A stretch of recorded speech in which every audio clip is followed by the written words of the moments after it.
ধর্মনগরের দাওয়ান পাশার progressive youth ক্লাবের উদ্যোগে এক সারা জাগানো নকআউট ক্রিকেট টুর্নামেন্টের উদ্বোধন হল শুক্রবার।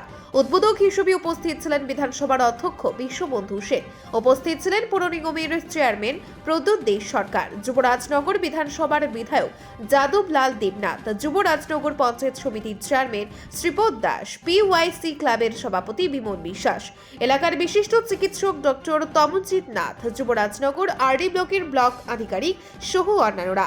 এখন পর্যন্ত মোট 25টি দল এই প্রতিযোগিতায় অংশগ্রহণ করেছে। যে দল বিজয়ী হবে সে দলকে রয়্যাল এনফিল্ড বাইক এবং রানার্স দলকে স্কুটি দেওয়া হবে।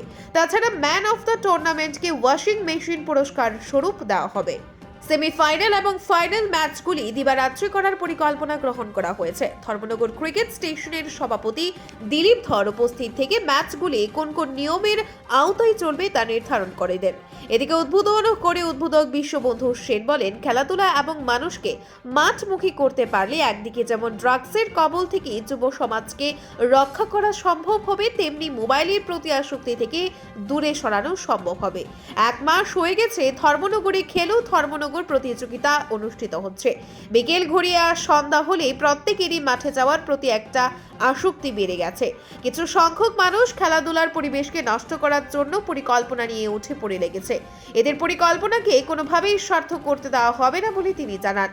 হেরে গেলে দলকে তুলে নেওয়ার যে হুমকি দিনের পর দিন চলে আসছিল তা বন্ধ করে দেওয়ার প্রতি আহ্বান জানান। যারা বিচারকের দায়িত্ব থাকে তাদের রায় চূড়ান্ত হিসেবে ধরে নিয়ে সবাইকে এগিয়ে যাওয়ার আহ্বান জানান। উল্লেখ্য, শহরতলির প্রগ্রেসিভ ইউথ ক্লাবের এই উদ্যোগের ফলে প্রতিদিন এলাকা জমজমাট হয়ে উঠবে এবং মানুষের মধ্যে এক ঐক্যের মিলবন্ধন স্পষ্ট হয়ে উঠবে।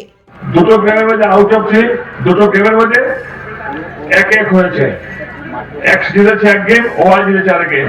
একটা আম্পায়ার ডিসিশন নিয়ে এক টিম খেলবো না বলে বেরিয়ে গেলাম।